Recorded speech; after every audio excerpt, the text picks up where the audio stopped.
ఆయన ఓడిపోయారు. ఆయన పార్టీ కూడా ఓడిపోయింది. తర్వాత ఏం చేయాలి? పార్టీ మారిపోవాలి, లేదంటే రాజకీయంగా ఇబ్బంది అని అనుకున్నారో ఏమో. అధికార పార్టీతో మాటలు చేతులు కలిపేశారు ఆ మాజీ మంత్రి. అయితే టాక్స్ వరకు వచ్చిన ఎపిసోడ్ లో ఆపై జాయినింగ్ సీన్ ఇంచు కూడా కదలడం లేదట. ఏంటి ఇలా జరిగింది అని ఆరా తీస్తే ఆ మాజీ మంత్రికి గతంలో శిష్యుడిగా ఉన్న వ్యక్తి చేరికకు బ్రేక్ వేసినట్లుగా తెలిసిందిట. ఇంకేముంది, సీన్ సితార్ కథ కంచికి చేరిందిట. అదెక్కడో ఈ స్టోరీలో చూసేద్దాం.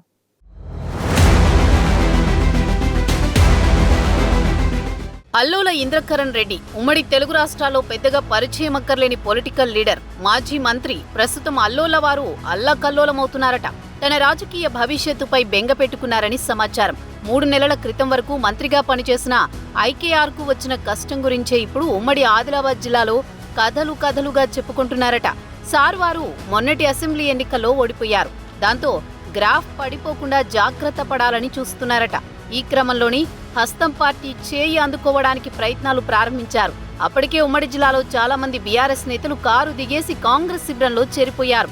వారిలో మాజీ ఎమ్మెల్యే కోనేరు కొనప్ప, విఠల్ రెడ్డి, మాజీ ఎమ్మెల్సీ పురాణం సతీష్, ఆసిఫాబాద్ జెడ్పీ చైర్మన్ కోనేరు కృష్ణారావు, ఎంపీపీలు, సర్పంచ్లు, ఇలా జాబితా పెద్దగానే ఉంది. వీరందరికంటే ముందుగానే ఇంద్రకరణ్ రెడ్డి జాగ్రత్త పడ్డా ఇంకా కాంగ్రెస్ లో జాయినింగ్ అనే ముచ్చట తీరలేదు. అసలు ఆయనకు కాంగ్రెస్ లో చేరే యోగం ఉందో లేదో కూడా క్లారిటీ లేదట.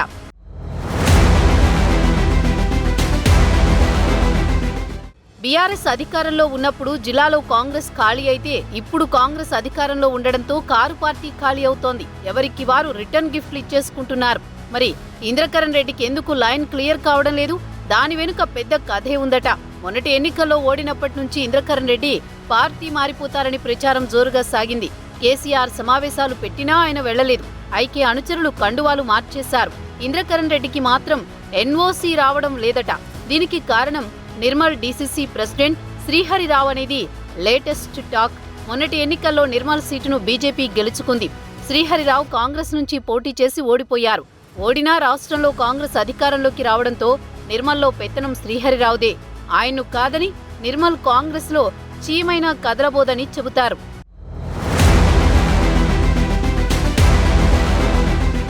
ఈ శ్రీహరిరావు ఒకప్పుడు బీఆర్ఎస్ నేత. తెలంగాణ ఉద్యమ కాలం నుంచి గులాబీ పార్టీలో ఉన్నారు. 2014లో నాటి టీఆర్ఎస్ నుంచి నిర్మల్లో పోటీ చేశారు కూడా. అప్పుడు బీఎస్పీ నుంచి గెలిచిన ఇంద్రకరణ్ రెడ్డి తర్వాత కారెక్కేశారు. ఆపై ఇద్దరూ కలిసి పనిచేశారు. 2018లో ఇంద్రకరణ్ రెడ్డి గెలుపులో శ్రీహరిరావు కీలక పాత్ర పోషించారు. పైగా ఐకేఆర్కు శిష్యుడనే ముద్ర శ్రీహరిరావుకు ఉంది. 2018లో ఐకేఆర్ గెలిచిన తర్వాత శ్రీహరిరావును పక్కనబెట్టి సొంత వర్గానికి ప్రాధాన్యమిచ్చారంటారు.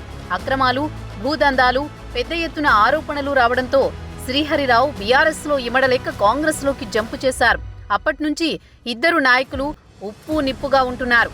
అందుకే కాంగ్రెస్ లోకి ఇంద్రకరణ్ రెడ్డి రాకుండా శ్రీహరిరావు అడ్డుకుంటున్నారనే చర్చ సాగుతోంది.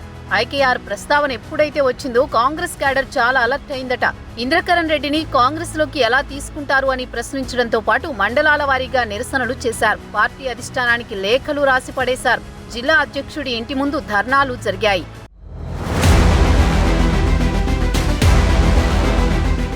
ఇంద్రకరణ్ రెడ్డి కాంగ్రెస్ లోకి వస్తే తమ పరిస్థితి మళ్లీ మొదటికి వస్తుందని అధికార పార్టీ నేతలు ఆందోళన చెందుతున్నారట. తనను తాను కాపాడుకోవడానికి కాంగ్రెస్ లోకి రావాలని చూస్తున్నారు.